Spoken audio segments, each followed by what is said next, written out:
We never know how to start these. It's Lori Anderson, Ashland Kelso, your mortgages and mimosas ladies, and although today we're having beer. Yeah.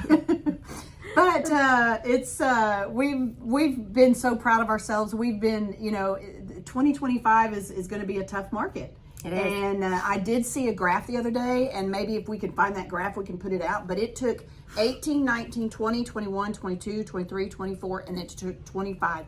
And it took home sales, closed loans, and 25 as of year to date. It's the lowest out of all that.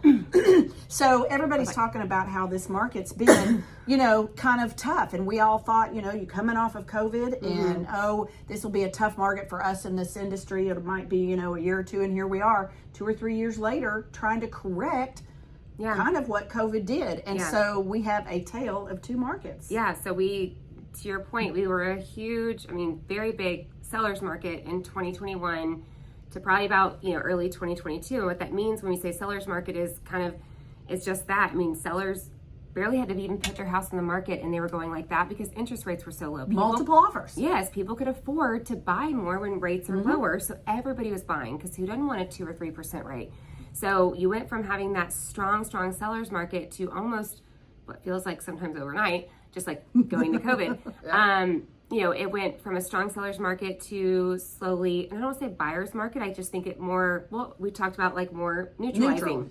So, and location's always a big thing in that too. So I don't want to say like this chart, like what we're talking about is like the say all be all, but there are houses that still go quickly just because of location, maybe a neighborhood or an area, but we're going to put a chart up here, and it's the housing market. And when you look at it, the orange is those cap years when it was a seller's market and you were getting multiple offers and getting over ask and all of that.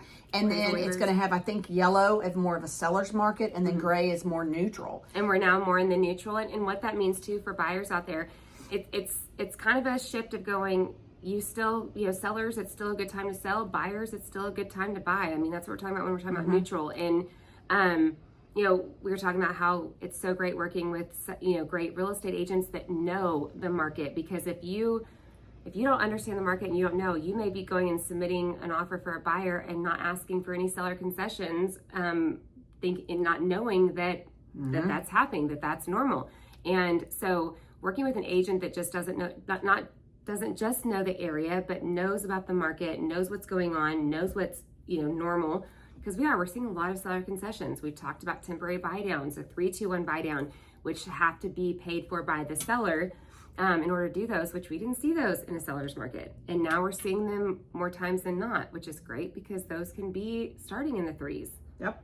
And Ashland and I are not, we are not real estate agents.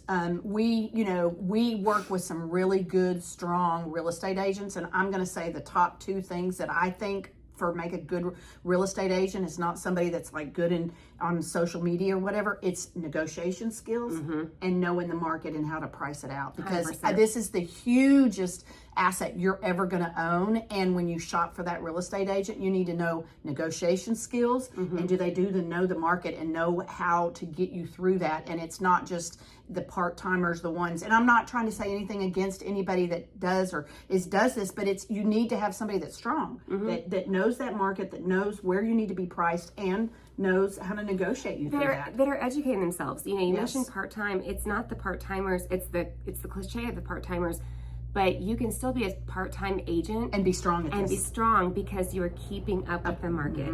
It's kind of like for us, it's like if I'm not in this every day, if we're not doing classes every day, we're constantly signing up for things that are educating us on what's going on, what are rates going to do. It's why I called a client today and said, I think we need to lock now because things have calmed down a little bit and we don't know what's going to happen. And so you want, just like you do with, with us as a lender going, who's watching out for me. It's the same thing when you're choosing a real estate agent, is they are going to know what's happening, not just in that, when we say market, it's like in that neighborhood that you're looking at, whether you're selling in that neighborhood or you're wanting to buy in that neighborhood.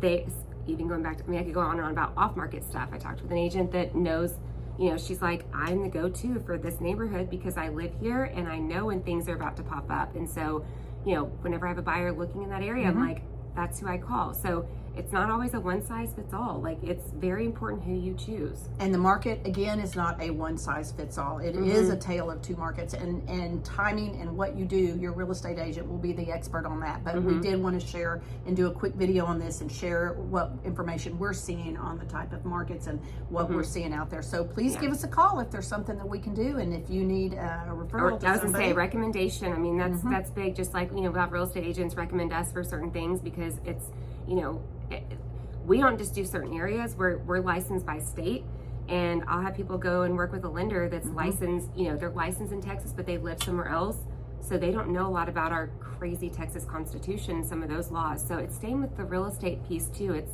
you know, just because somebody lives in Austin may not mean that they know the Liberty Hill market. Right. Just because somebody lives in Dallas doesn't mean that they know the Fort Worth market. Like, and even when you talk about these bigger cities, there's also a clear divide amongst it just is. in that city. So, all right, I think we covered what we wanted to cover.